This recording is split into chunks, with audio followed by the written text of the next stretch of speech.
Chaos is not what breaks a person. It is the lack of control within that does. Think about the last time your emotions took over. Maybe it was a message that felt disrespectful, a conversation that escalated too quickly, a moment when pressure built so fast that you reacted before you could think. In those seconds, it feels automatic, almost justified. But later, when everything is quiet again, you replay it in your mind and wonder why you let it control you. That most people are not defeated by circumstances. They are defeated by their reactions to those circumstances. We live in a world that constantly pulls at our emotional system. Notifications interrupt our focus. Deadlines compress our patience. Social media amplifies comparison. One careless comment can linger in your head for hours. Without training, your mind becomes reactive. You start living in defense mode, defending your ego, your image, your emotions. But emotional strength is not about shutting down. It is not about pretending nothing hurts. It is not about becoming cold or distant. True emotional mastery means you can feel anger without exploding. You can feel fear without freezing. You can feel disappointment without collapsing. You remain steady even when everything around you feels unstable.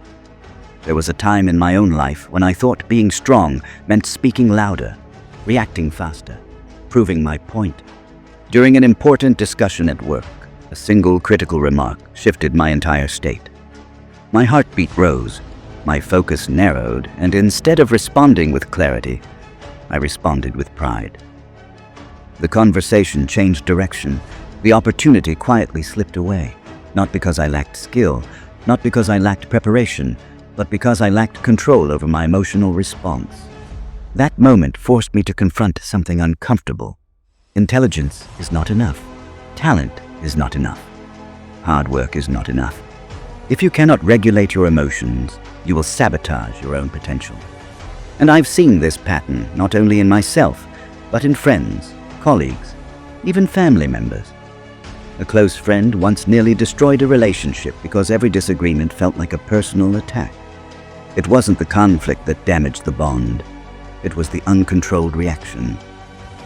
When he learned to pause, to observe his emotional trigger before responding, everything changed. The same conversations that once created distance began to create understanding. This is what this audiobook is about.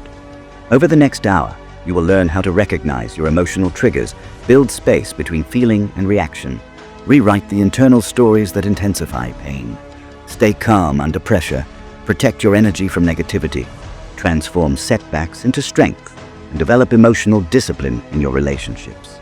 Step by step, you will train yourself to become the calm presence in chaotic environments. You cannot control what people say. You cannot control unexpected setbacks. You cannot control the storms that enter your life, but you can control who you become inside them. If this message resonates with you, stay with me until the end. And if you know someone in your life who is struggling, someone overwhelmed by pressure, conflict, or emotional instability, share this video with them. It might be the reminder they need to take back control and start improving their life from the inside out. Chapter 1. Understanding the emotional trigger. Before you can master your emotions, you must understand what activates them. Most emotional reactions do not begin in the present moment. They begin in memory, in interpretation, in meaning. What looks like a simple situation on the outside is often a deeply wired trigger on the inside. Imagine two people receiving the same feedback from their manager. This needs improvement. One person nods calmly and asks for clarification. The other feels attacked, embarrassed, even angry. The words were identical. The difference was internal. An emotional trigger is not the event itself. It is the meaning your mind attaches to the event. Several years ago, a colleague of mine named Marcus struggled with this in a way that almost cost him his career. Marcus was talented, disciplined, and highly competent, but he had one pattern. Whenever someone questioned his work, even slightly, his tone shifted. He became defensive, and his posture stiffened. His responses grew sharp. At first, people assumed he was simply passionate. Over time, they began to see him as difficult. One afternoon after a tense meeting, I asked him a simple question. What does it mean to you when someone critiques your work? He paused longer than usual. Then he said something revealing. It means they think I'm not good enough. That was the trigger. The criticism was not the problem. The hidden belief was. Many of our strongest emotional reactions are rooted in unexamined beliefs. If they disagree with me, they don't respect me. If I make a mistake, I lose value. If someone is distant, I'm being rejected. If I am not in control, I am unsafe. When these beliefs operate unconsciously, they hijack your nervous system before logic has a chance to speak. Understanding your emotional triggers requires observation without judgment. This is where most people fail.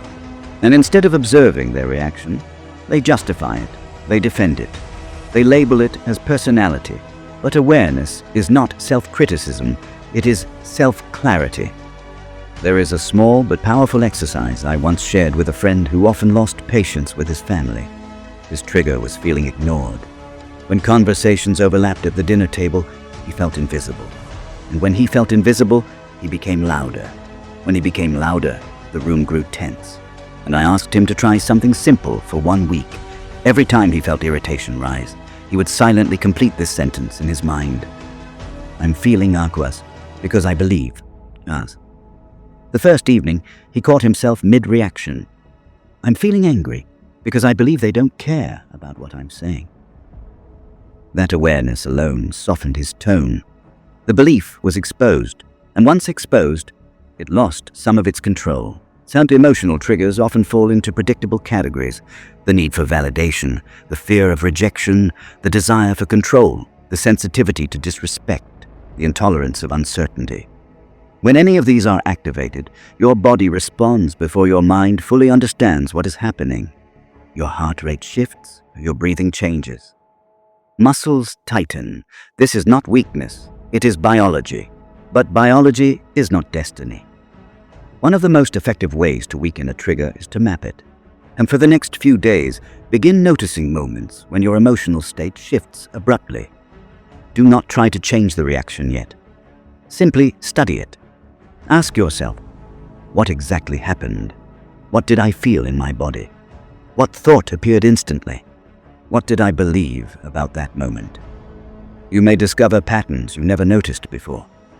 A woman I once coached believed she had anger issues. But when we traced her triggers, a pattern emerged. She reacted most strongly when plans changed unexpectedly. Underneath the anger was anxiety. Underneath the anxiety was a belief. If things are not predictable, I'm not safe. Once she understood that her reaction was rooted in fear, not aggression, she approached it differently. Instead of fighting the emotion, she addressed the belief. She practiced flexibility in small situations, choosing a different restaurant, so taking a new route home, gradually training her nervous system to tolerate uncertainty. The intensity of her anger decreased, not because she suppressed it, but because she understood it. Here is the truth. What you do not examine will control you. When you label yourself as short-tempered, too sensitive, or overly emotional, you create identity out of reaction. But reactions are patterns, and patterns can be rewired. There is an important distinction between feeling and acting. You cannot always prevent the initial surge of emotion, but you can prevent it from becoming behavior. The moment you recognize a trigger, you create distance between stimulus and response. In that distance, power begins. Emotional mastery does not start with control. It starts with curiosity. Instead of saying, "Why am I like this?" ask, "What is this trying to protect?" Most triggers are protective mechanisms formed earlier in life. They were once useful. They helped you avoid embarrassment, rejection, or loss. But over time, they became automatic, firing in situations that no longer require defense. When Marcus recognized that criticism triggered his fear of inadequacy, he didn't become emotionless, so he became reflective. The next time feedback came, he noticed the familiar tightening in his chest. But instead of defending himself, he asked one question: "Can you show me specifically where I can improve?" That single shift changed how people perceived him. More importantly, it changed how he perceived himself. Awareness did not remove emotion, it redirected it. As you move forward, remember this: your triggers are not enemies, they are signals. Signals pointing toward beliefs that need examination. Signals revealing where you feel vulnerable. Signals inviting you to grow. If you want to stay calm in chaos, you must first understand what chaos inside you looks like. Observe it, name it, study it, and in doing so, you begin to reclaim control. Chapter 2: The Discipline of the Pause. There is a space between what happens to you and what you do next. Most people never notice it. That space may last only a second, sometimes less. But within that second lies the difference between regret and respect, between escalation and resolution, between chaos and control. The ability to pause is not natural. It is trained. Several years ago, a friend of mine nearly ended a long friendship over a misunderstanding that lasted no more than 30 seconds. He received a short, blunt message from someone he trusted. No greeting, no context, just a direct statement that felt cold. His mind filled in the blanks immediately. He's upset with me. I must have done something wrong. This is disrespectful.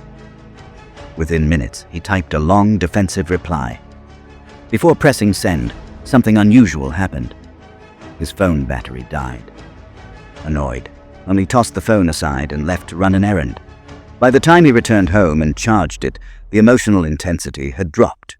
He reread the message. It looked different, less hostile, less personal. He deleted the entire reply and instead wrote, "Hey, just checking. Did you mean this urgently? Want to make sure I understand." The response came back quickly. "Oh no, sorry if it sounded harsh. I was rushing between meetings." 30 seconds of emotional reaction almost cost him 10 years of trust. The difference was not maturity. It was interruption, an accidental pause. The pause is powerful because emotions are fast, but clarity is slower. When you react instantly, you are responding from impulse. When you pause, you allow your rational mind to re-enter the room.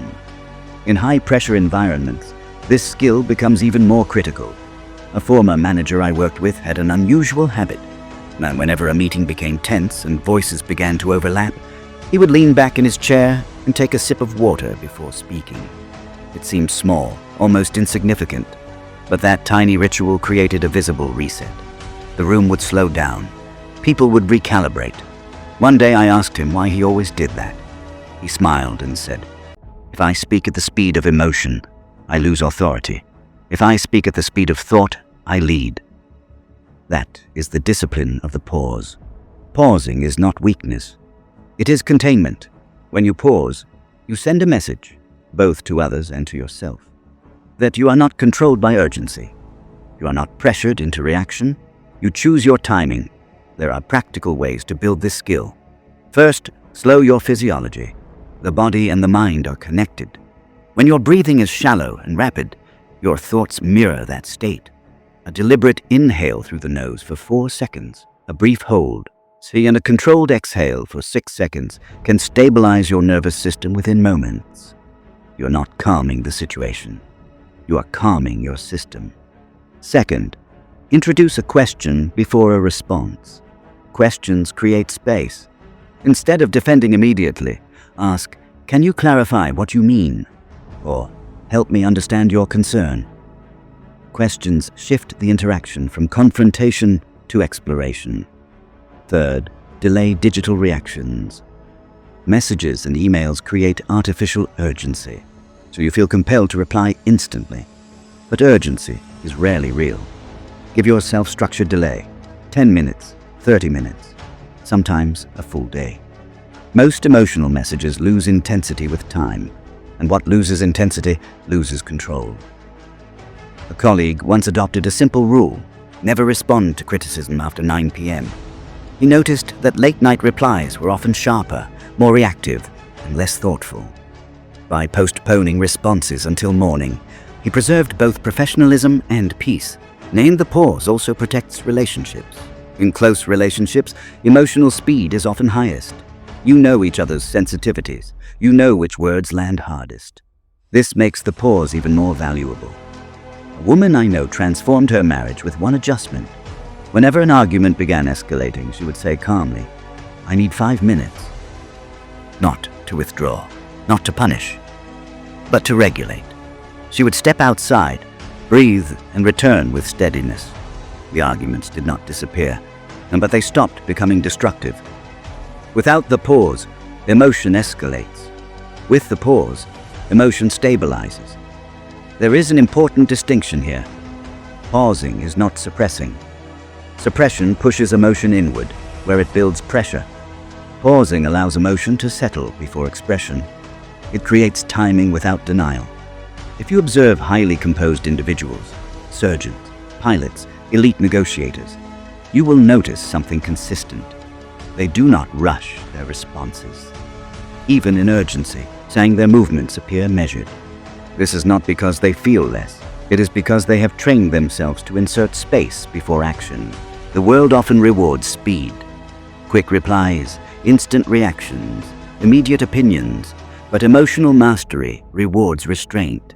Every time you successfully pause, you strengthen a new neural pathway. You teach your mind that reaction is optional. You expand that small space between stimulus and response. And over time, that space becomes your advantage. You cannot prevent every emotional surge, but you can decide whether it becomes speech, behavior, or silence. In moments of tension, remember this: the first impulse is rarely your best one. Let it pass. Wait, then choose. In that choice, you begin to separate yourself from chaos. Chapter 3. Rewriting the inner narrative. Long before you speak out loud, you are speaking internally. There is a voice inside you that interprets everything. It explains why something happened. It predicts what will happen next. It assigns blame, meaning, intention. Most of the time, you don't even notice it. But that inner narrative shapes your emotional reality more than any external event ever could. And two people can walk into the same room and leave with entirely different emotional experiences. One thinks, "No one talked to me, I don't belong here." The other thinks, "Everyone seemed busy, I'll connect next time." The environment was identical. The story was not. Your emotions do not respond to facts. They respond to interpretation. Several years ago, I worked with someone named Elena who struggled deeply with self-doubt. On paper, she was highly competent, organized, thoughtful, and respected by her peers. Yet every time she received neutral feedback, her internal dialogue turned harsh. If a manager said, "This section could be clearer," her mind translated it into, "You're not capable." If a colleague didn't immediately reply to her message, she assumed, "I'm being ignored." Over time, her stress levels rose. She began overworking to compensate for imagined deficiencies. She wasn't reacting to reality. She was reacting to her internal translation of reality. But one afternoon, during a particularly overwhelming week, she said something revealing. "It feels like the world is constantly judging me." I asked her to describe the world. After a pause, she laughed quietly. "It's mostly just my own voice." That moment was pivotal. Many of us carry an internal narrator that is overly critical, overly dramatic, or overly fearful. And because it has been speaking for years, we mistake it for truth. But thoughts are not facts. They are interpretations. Rewriting your inner narrative begins with catching exaggeration. The mind tends to use extreme language when emotionally activated. Always, never, everyone, no one, ruined, disaster. These words intensify emotional states. I always mess things up. No one respects me. This is a disaster. When you slow down and examine these statements, they often collapse under scrutiny. Always? Every single time? No one? Not one person? The exaggeration fuels the emotion. A former client of mine once believed she was terrible at public speaking. This belief followed her for years. Whenever she had to present, her anxiety spiked before she even began. But when we examined the evidence, we found something interesting. She had delivered multiple presentations successfully. The terrible label came from one awkward experience early in her career. One moment had become a permanent identity. We reframed the narrative, and instead of "I'm terrible at public speaking," she adopted "I'm developing confidence with practice." The difference may seem subtle, but emotionally it was profound. One statement created shame, the other created growth. The goal is not blind positivity, it is accurate thinking. Accuracy reduces emotional distortion. There is a powerful exercise you can use whenever you feel overwhelmed by a strong emotion. Write down the situation, then write the first interpretation that comes to mind. After that, write at least 2 alternative explanations. For example, situation: a friend cancels dinner plans last minute. First interpretation: they don't value my time. Alternative explanation: they may be overwhelmed. Alternative explanation: something unexpected happened. By forcing your mind to generate multiple perspectives, you weaken the dominance of the first emotional reaction. Your brain prefers efficiency. It clings to familiar explanations because they require less energy. But growth requires deliberate reevaluation. Another important shift involves separating identity from performance. If you fail at something, that does not make you a failure. If someone disagrees with you, that does not make you inadequate. If you experience rejection, that does not reduce your worth. When identity fuses with outcomes, emotions become extreme. Every setback feels personal. Every critique feels threatening. A friend of mine who runs a small business once faced a wave of negative customer feedback after a product launch. His initial narrative was brutal. "I'm not cut out for this. I embarrassed myself." He considered shutting everything down. Instead, he forced himself to rewrite the story. "This product missed the mark. That doesn't mean I did." That distinction allowed him to analyze the feedback objectively. He adjusted, improved, and relaunched successfully months later. And the event did not change. The story did. You must also examine inherited narratives, beliefs absorbed from family, culture, or past experiences. Maybe you grew up hearing, "You have to be perfect," or "Showing emotion is weakness," or "If you don't defend yourself immediately, people will walk over you." These narratives become automatic lenses. You interpret present events through past conditioning. Emotional mastery requires questioning those lenses. Ask yourself, is this interpretation helping me or harming me? Is it based on evidence or assumption? Would I speak to someone I care about the way I'm speaking to myself right now? Often, the inner voice is harsher than any external critic. Imagine replacing that voice with one that is firm but fair, honest but constructive, calm but realistic. Instead of, "You ruined everything," try, "That didn't go as planned. What can you adjust next time?" Instead of, "They're against you," try, "You may not have the full picture yet." This is not self-deception, it is cognitive discipline. When you consistently choose balanced interpretations, your emotional responses stabilize. You feel less threatened, less reactive, less defensive. Over time, your inner narrative becomes an ally rather than an adversary. The chaos outside loses intensity because the chaos inside has been rewritten. You cannot always control what happens, but you can control the story you tell yourself about what happens. And that story will determine whether you feel attacked or challenged, rejected or redirected, defeated or developing. Change the narrative, and you change the emotional outcome. Chapter 4. Training. Calm under pressure. So, calm is not something you wait for. It is something you build. Many people believe they will stay calm when the moment demands it. But pressure does not reveal who you want to be. It reveals who you have trained to be. If you have never practiced steadiness, chaos will expose that immediately. Think about a pilot flying through turbulence. The passengers may panic, the cabin may shake, but the pilot's voice remains level over the intercom. Not because turbulence feels pleasant, not because there is no risk, but because composure has been rehearsed long before the storm appeared. Emotional stability under pressure works the same way.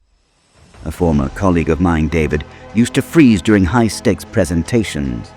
In small meetings, He was articulate and confident. But when executives entered the room, his hands would tremble slightly. His throat tightened. His thoughts scattered. After one particularly uncomfortable presentation, he admitted, "I don't understand. I know the material. But when the pressure rises, I lose control." The problem was not knowledge. It was conditioning. Pressure amplifies whatever pattern is strongest. If your dominant pattern is anxiety, anxiety intensifies. If your dominant pattern is focus, focus strengthens. David decided to train his nervous system deliberately. Instead of avoiding pressure, he simulated it. And he began practicing presentations in environments that made him slightly uncomfortable. He invited colleagues to interrupt him with difficult questions. He rehearsed while standing instead of sitting. He recorded himself and watched the playback even though it felt awkward. At first, his body reacted the same way. Shallow breathing, accelerated speech, tense posture. But repetition created familiarity. Familiarity reduced threat perception. The brain interprets unfamiliar intensity as danger. When you repeatedly expose yourself to manageable stress, the intensity becomes normal. This is called stress inoculation. Athletes use it. Military units use it. Surgeons use it. They rehearse under controlled difficulty so that real pressure feels survivable. You can apply the same principle. If you struggle with conflict, practice difficult conversations in low-stakes situations. If you fear public speaking, start with small groups and gradually increase exposure. If deadlines overwhelm you, simulate shorter timelines during personal projects to strengthen focus under constraint. Calm is built through graduated exposure, not avoidance. There is also a physical dimension to composure that many overlook. Your posture influences your emotional state. When pressure hits, most people contract, shoulders rise, jaw tightens, breathing shortens. This physical contraction signals vulnerability to the brain, reinforcing stress. Try the opposite. Lengthen your spine, and lower your shoulders deliberately. Slow your movements slightly. Speak 10% slower than your impulse suggests. This subtle shift communicates safety to your nervous system. I once observed a senior attorney during a tense negotiation. The opposing side was aggressive, pressing hard with rapid arguments. Instead of matching their speed, she slowed hers. She adjusted her glasses calmly, reviewed her notes, and responded in measured sentences. Her stillness unsettled the other side more than any raised voice could have. Pressure often tries to dictate your tempo. Mastery means you control your own. Another powerful training method involves mental rehearsal. Before entering a high-pressure situation, close your eyes and visualize it in detail. Imagine the room, the faces, the tone of the conversation. Then imagine remaining steady. Hear your voice clear and composed. See yourself breathing evenly. At first, the brain does not fully distinguish between vividly imagined scenarios and real ones. Mental rehearsal strengthens neural pathways associated with calm performance. A friend of mine who struggled with job interviews used this method consistently. Instead of imagining worst-case scenarios, he practiced visualizing confident responses. When interview day arrived, it felt familiar rather than threatening. The difference in his demeanor was noticeable. But training calm also requires accepting discomfort. You cannot demand that pressure feel comfortable. It will not. The goal is not comfort. The goal is functionality. A firefighter does not wait for fear to disappear before entering a burning building. He acknowledges the fear and moves with training anyway. Likewise, when you feel nervous before a critical moment, do not interpret that sensation as failure. Interpret it as activation, energy, readiness. The meaning you assign to physical sensations determines their impact. There is a story about a concert pianist who was asked if she still felt nervous before performing. She smiled and said, "Of course, but I've learned to call it excitement." That reframing changed her experience of the same physiological response. Pressure will always exist. Deadlines will remain. Conversations will intensify. Expectations will rise. The question is not whether you will encounter stress. The question is whether you have trained for it. And each time you deliberately place yourself in slightly uncomfortable situations and respond with intention, You expand your tolerance. What once overwhelmed you becomes manageable. What once intimidated you becomes routine. Calm under pressure is not a personality trait. It is repetition layered over time. When the storm arrives, you will not magically transform into someone composed. You will default to your training. So train deliberately. Stand taller when you want to shrink, and slow down when you want to rush. Breathe deeper when you want to tense. Expose yourself gradually to what intimidates you. In doing so, you prepare yourself for moments that matter. And when others begin to panic, your steadiness will not be accidental. It will be earned. Chapter 5. Guarding your energy in a world of emotional noise. Not every emotion you feel originates from you. Some of it is absorbed. You walk into a room where tension lingers from a disagreement that happened before you arrived. No one explains it, but you sense it. Your posture shifts. Your mood lowers. By the end of the day, you feel drained without fully understanding why. This is emotional contagion. Human beings are wired to mirror each other. We unconsciously match tone, in facial expression, breathing patterns. This ability helps us connect. But without awareness, it also makes us vulnerable to emotional noise. There is a difference between empathy and absorption. Empathy allows you to understand someone's emotional state. Absorption makes you carry it. A friend of mine, Lila, worked in a high-pressure hospital environment. She was compassionate and deeply caring, qualities that made her excellent at her job. But over time, she noticed something troubling. After long shifts, she felt emotionally heavy. Not just tired, but burdened. She replayed patients' anxieties in her mind. She carried co-workers' frustrations home with her. Her empathy had turned into emotional overextension. One evening, after a particularly intense day, she said, "I feel like I'm leaking energy everywhere." The problem was not caring, it was boundary absence. Emotional mastery requires recognizing that you can be supportive without being consumed. And imagine standing near a fire. If you stand too close, you burn. If you stand too far, you provide no warmth. The key is distance. Close enough to care, far enough to remain intact. Many people struggle with this in relationships. When a partner is upset, they immediately internalize it. What did I do? When a colleague is stressed, they mirror the stress automatically. When a family member is negative, they join the negativity. Over time, this pattern creates exhaustion. The one subtle but powerful shift is learning to separate responsibility from influence. You can influence a situation without being responsible for someone else's emotions. A colleague once told me about his teenage son who would often come home frustrated and irritable. At first, he reacted defensively, escalating minor tensions. Then he tried the opposite, absorbing the mood and becoming equally discouraged. Neither approach worked. Eventually, he experimented with steadiness, and when his son entered the house upset, he responded calmly but did not mirror the agitation. He listened, he acknowledged, but he did not match the intensity. Within minutes, the emotional temperature decreased. He later told me, "I realized I don't have to ride every wave. I can stay on the shore." That distinction changes everything. Guarding your energy does not mean becoming distant or detached from humanity. It means being selective about what you internalize. There is a mental habit that helps with this: labeling ownership. When you notice an emotional shift in yourself, pause and ask, "Is this mine?"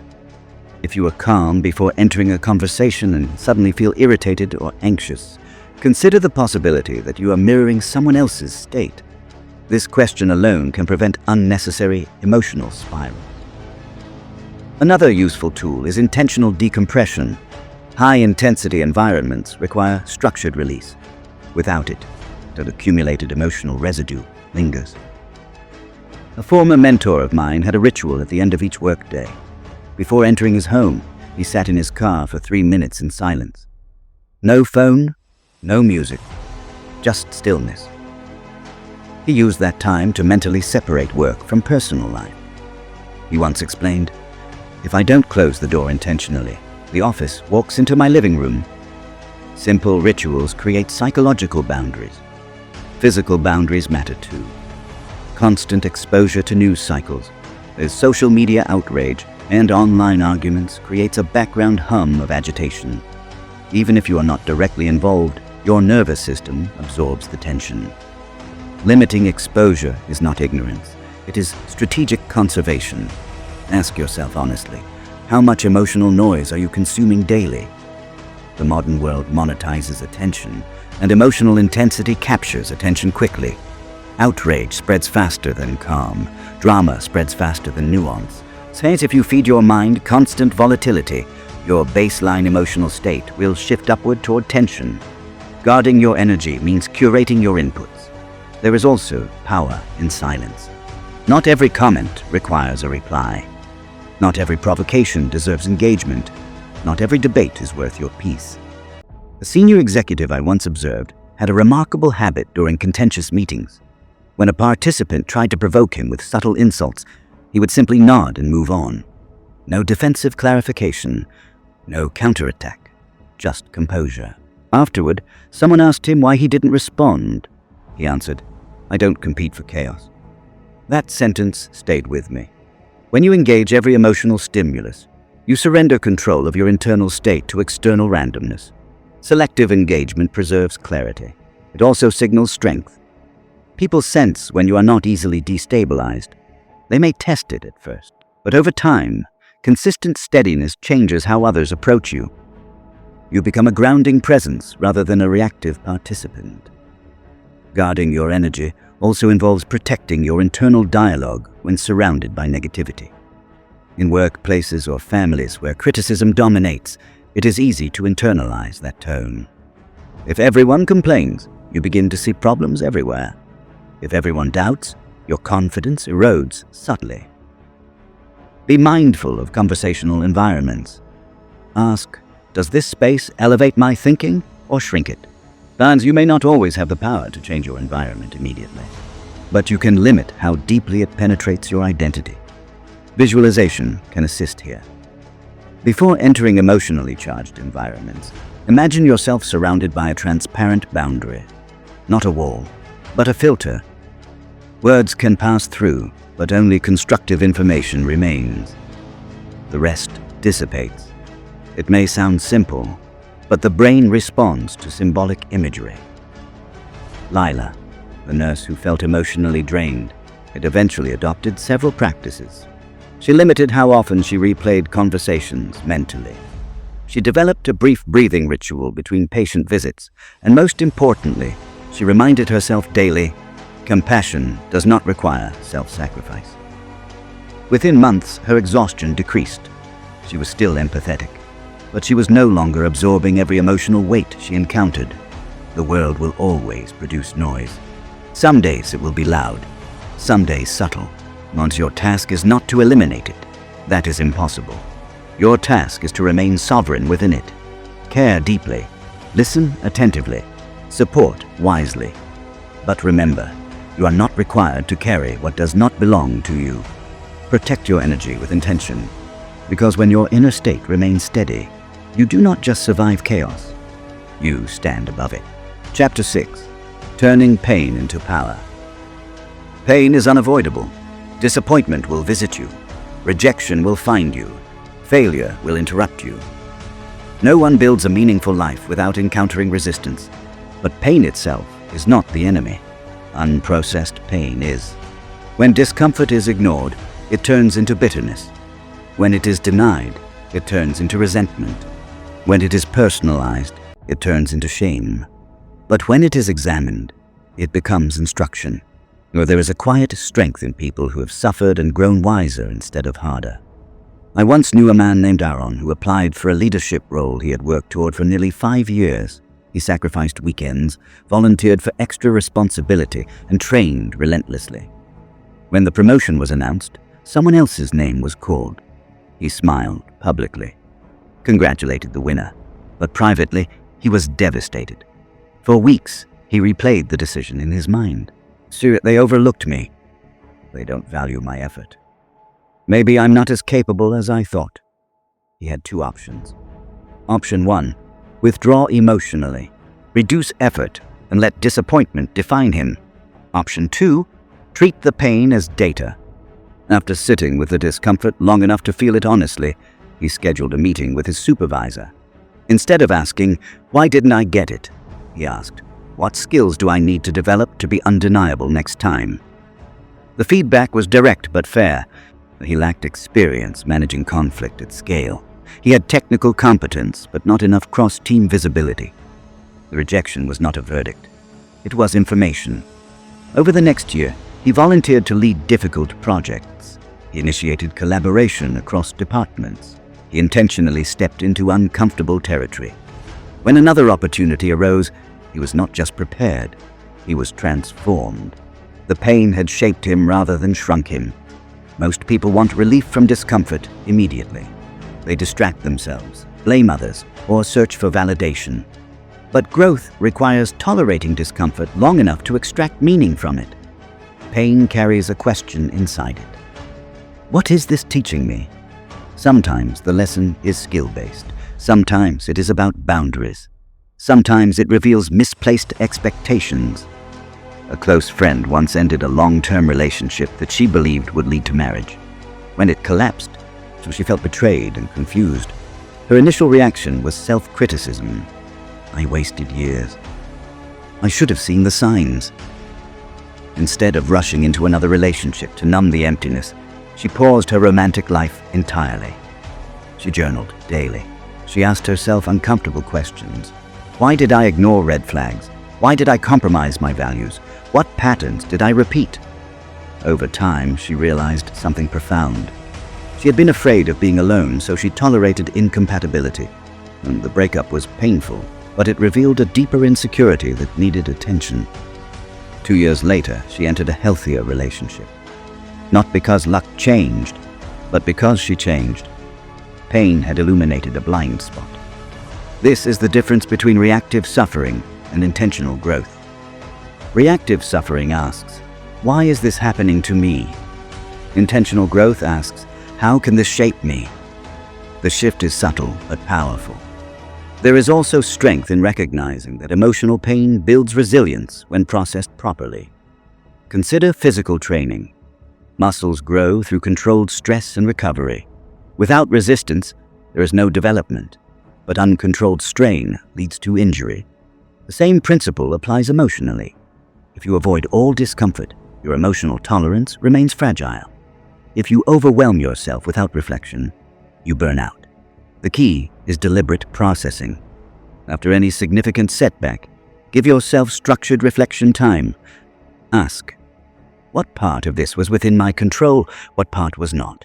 What skill or quality can I strengthen because of this? What belief about myself is being challenged? Writing these answers down forces clarity. A business owner I worked with faced a public product failure that attracted harsh criticism online. His instinct was to fight back, to argue with commenters and defend every decision. Instead, he stepped away for 48 hours. He gathered feedback objectively. He distinguished between emotional noise and actionable insight. What he discovered was uncomfortable but valuable. The criticism about product usability was accurate. The attacks on his character were not. By separating signal from noise, he improved the product without internalizing personal attacks.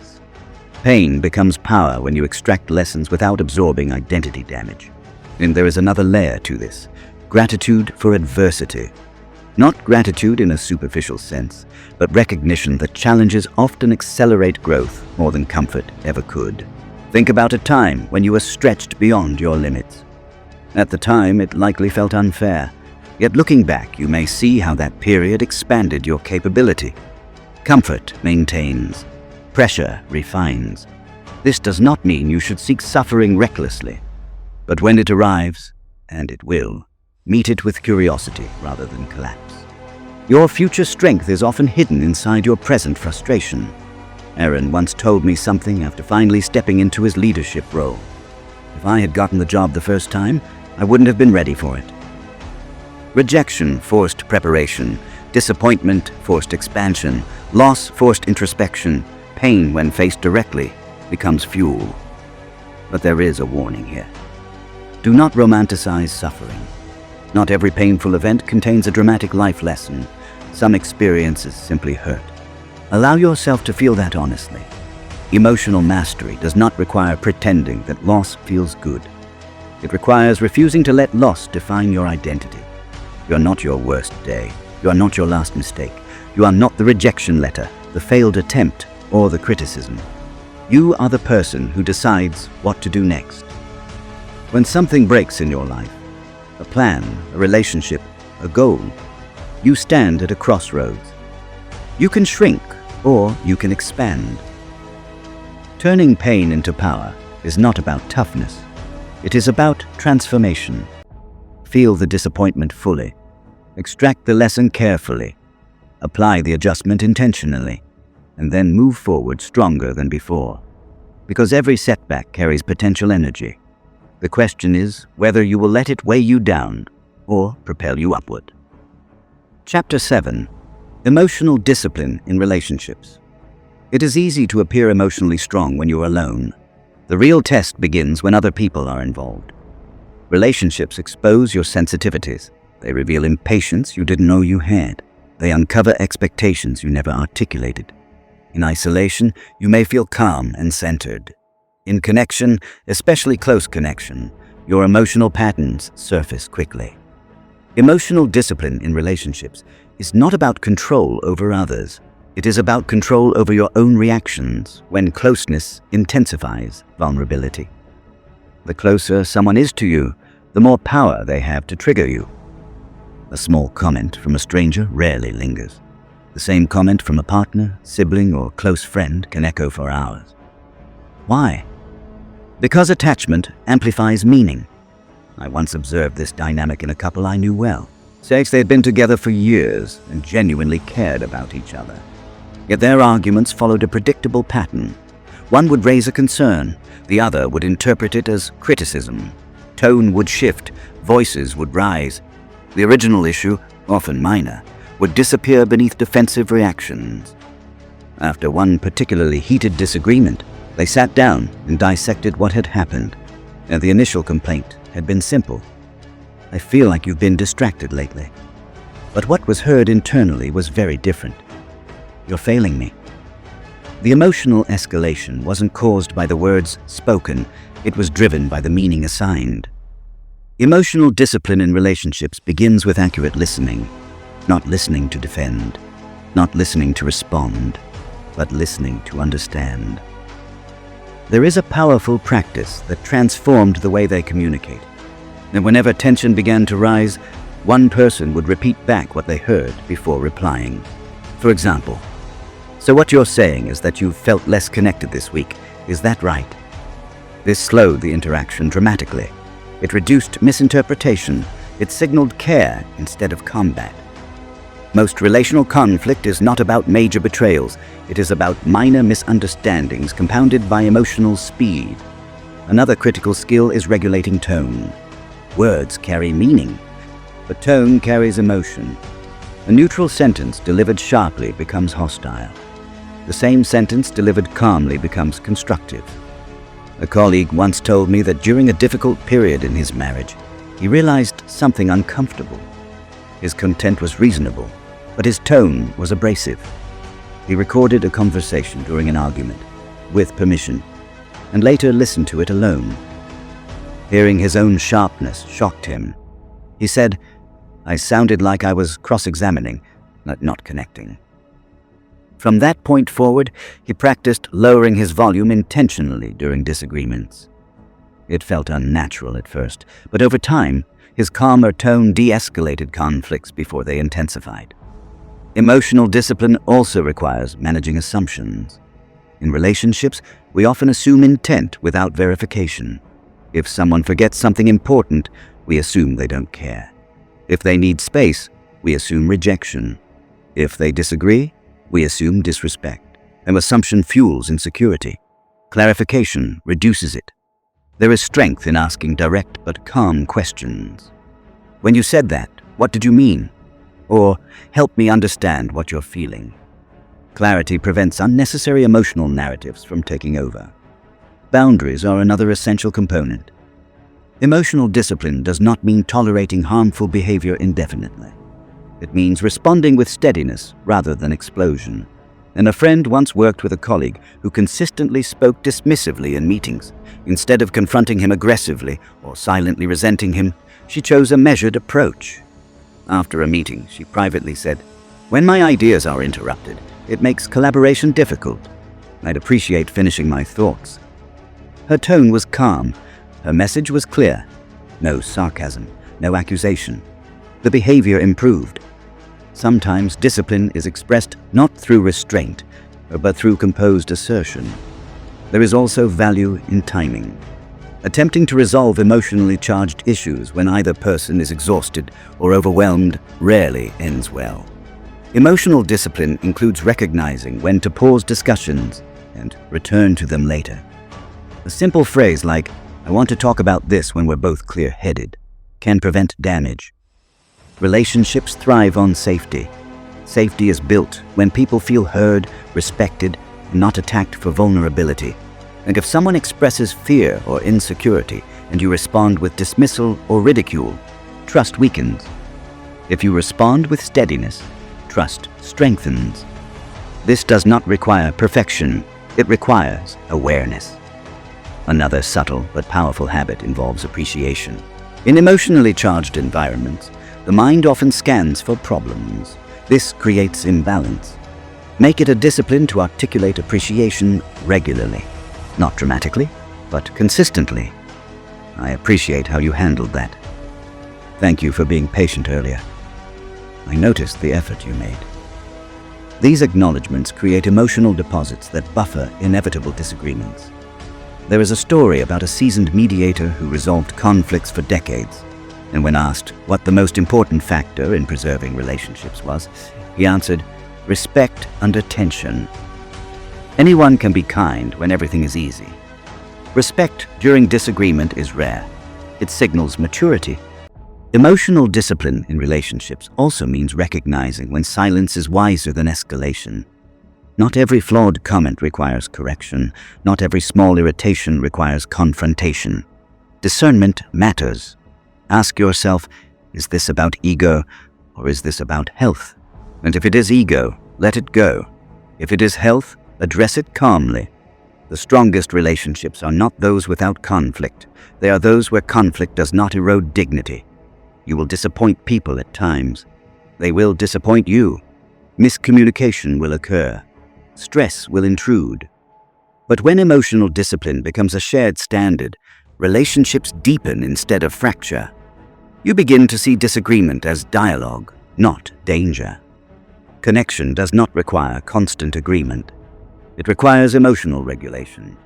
When you master your reactions within relationships, you create an environment where honesty is safe and growth is mutual. And in a chaotic world, that kind of stability is rare and powerful. Chapter 8. Becoming the calm in the storm. There is a moment in every crisis when people look around the room searching for stability, not for the loudest voice, not for the most dramatic reaction, but for the steadiest presence. In chaotic environments, the person who remains composed becomes an anchor. Becoming that anchor is not about dominance. It is about inner alignment. When your thoughts, emotions, and actions are integrated, you radiate steadiness without forcing it. And I once witnessed this during a sudden systems failure at a company I worked with. Deadlines were tight. Clients were waiting. Screens were flashing error messages. Within minutes, anxiety spread through the office like electricity. People began talking over each other. Some blamed the IT team. Others panicked about reputational damage. In the middle of that noise, one director stood up and said calmly, "Let's slow down. What do we know for certain?" His tone was level, his breathing unhurried. There was no visible agitation. That single sentence shifted the atmosphere. The problem had not changed, but the emotional climate had. He proceeded to assign clear tasks, speak in measured phrases, and acknowledge concerns without amplifying them. The crisis resolved hours later. What remained long after was not the memory of the error. It was the memory of his composure. Leadership in any context begins with emotional regulation. You do not need a title to embody this, but you can be the calm presence in your family, your workplace, your circle of friends. But to become the calm in the storm, you must develop internal consistency. Consistency means your behavior does not swing wildly based on external conditions. It means your mood is not easily dictated by unpredictability. It means your values guide you more than circumstances do. One way to cultivate this is through daily stillness, not as an abstract concept, but as a disciplined practice. Even 10 minutes of intentional silence each day strengthens your awareness. Sit without stimulation. No phone, no conversation, no distraction. Simply observe your thoughts without engaging them. At first, restlessness appears, then scattered thinking. Gradually, clarity surfaces. Stillness builds familiarity with your internal world. When chaos arrives externally, it feels less overwhelming because you are already accustomed to observing internal movement without reacting to it. And another essential element is emotional auditing. At the end of each week, reflect briefly. When did I remain steady under pressure? When did I lose composure? What patterns are improving? What still requires attention? Growth accelerates when reflection is structured. There is a story about a seasoned sea captain who was once asked how he remained calm during violent storms. He replied, "I respect the sea, but I never fear it." Respect means preparation. Fear means surrender. And he studied weather patterns, maintained his vessel meticulously, trained his crew relentlessly. When storms came, he was not surprised by turbulence. He expected it. Life functions similarly. Chaos is not an exception, it is a recurring feature. If you expect perfect stability, every disruption feels catastrophic. If you expect periodic turbulence, you respond with readiness. Becoming calm in the storm also involves identity. Like when you see yourself as someone who handles pressure well, your behavior begins to align with that standard. Identity shapes action. Start small. In minor inconveniences, long lines, traffic delays, scheduling errors, practice composure intentionally. These moments are low-risk training grounds. If you cannot remain steady in minor frustrations, major crises will overwhelm you. I once met a physician known for her extraordinary composure in emergency rooms. She told me that early in her career, she deliberately practiced calm during small daily irritations. If equipment was misplaced or paperwork delayed, she used those moments as rehearsal. She said, "If I can't regulate myself over paperwork, I won't regulate myself over a trauma case." Calm is cumulative. Another overlooked dimension is energy management. Physical depletion amplifies emotional instability. Lack of sleep, poor nutrition, and constant overstimulation weaken regulation. Becoming a steady presence requires honoring your biological foundation. You cannot pour stability into others if your own system is exhausted. Finally, humility anchors calmness. The most grounded individuals do not pretend to control everything. They acknowledge uncertainty without panic. They admit when they do not know. They remain open to correction without defensiveness. This quiet humility prevents ego from inflaming already tense situations. Over time, something subtle shifts. People begin to trust your reactions. They know you will not explode unexpectedly. They know your words are considered. They know your presence stabilizes rather than destabilizes. That trust is powerful. It changes how opportunities find you. It changes how conversations unfold. It changes how conflict resolves. You become less reactive, more deliberate, less scattered, more centered, less absorbed by chaos, more anchored within it. There will still be difficult days. Unexpected news is sharp criticism, emotional tension. Becoming the calm in the storm does not eliminate turbulence. It transforms your role within it. Instead of being swept away, you stand grounded. Instead of amplifying noise, you reduce it. Instead of reacting impulsively, you respond intentionally. This is the culmination of emotional mastery, not the absence of feeling, not the suppression of intensity, but the steady alignment of thought, breath, posture, and action, even when everything around you shakes. When the next storm arrives, and it will, people will look around again. And if you have practiced consistently, reflected honestly, and disciplined your reactions patiently, they will find the anchor. And that anchor will be you. You have just completed a journey that most people never consciously take. Not because it is complicated, but because it requires responsibility. Throughout this audiobook, we did not chase motivation. We did not chase quick emotional hacks. We focused on something deeper, mastery. We began by understanding your emotional triggers, recognizing that your reactions are often rooted in hidden beliefs, not present reality. Awareness became your first layer of strength. Then we built the discipline of the pause, learning that power lives in the space between stimulus and response. That small moment of restraint can protect your reputation, your relationships, and your peace.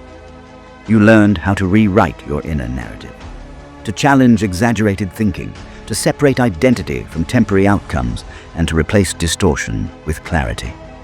We explored how calm under pressure is trained, not inherited. That exposure, posture, breathing, so in repetition transform anxiety into steadiness. You discovered the importance of guarding your energy, understanding that empathy does not require emotional absorption, and that boundaries protect clarity. We reframed pain, not as punishment, but as information. Setbacks became instruction, rejection became refinement, discomfort became growth. You saw how emotional discipline strengthens relationships, how listening accurately, regulating tone, and choosing timing creates safety instead of escalation. And finally, you stepped into the identity of becoming the calm in the storm, the steady presence others rely on when chaos rises. This is not about being emotionless. It is about being unshaken. Now here is the truth. Knowledge alone changes nothing. Transformation begins when you practice. Over the next week, choose one principle and apply it deliberately. Notice your triggers without judgment, but insert one intentional pause before a difficult response. Rewrite one negative internal narrative. Train composure in a small moment of inconvenience. Set one clear boundary. Extract one lesson from a recent disappointment. Approach one conversation with regulated calm. Do not attempt perfection. Aim for consistency. Emotional mastery is built quietly. No applause, no announcement. Just small, disciplined choices repeated daily. And over time, something powerful happens. So you become harder to provoke, harder to destabilize, harder to overwhelm. Not because life became easier, but because you became stronger. Remember, you cannot control the storms that pass through your life. You cannot silence every critic. You cannot eliminate pressure, unpredictability, or conflict. But you can control who you become in the presence of all of it. If this message resonated with you, don't let it stay as passive inspiration. Because share this video with someone who needs steadiness right now. A friend under pressure, a colleague navigating stress, a family member struggling with emotional overwhelm. Sometimes the right message at the right time can quietly change the direction of someone's life. Thank you for investing your time here. Time is your most valuable resource, and the fact that you chose to spend it strengthening your mind speaks volumes about who you are becoming. If this journey helped you, stay connected. And there is always another level of growth waiting, deeper discipline, sharper clarity, stronger self-mastery. Until the next video, continue practicing, continue refining, continue choosing calm over chaos. And remember, the storm may be loud, but your composure can be louder without ever raising its voice.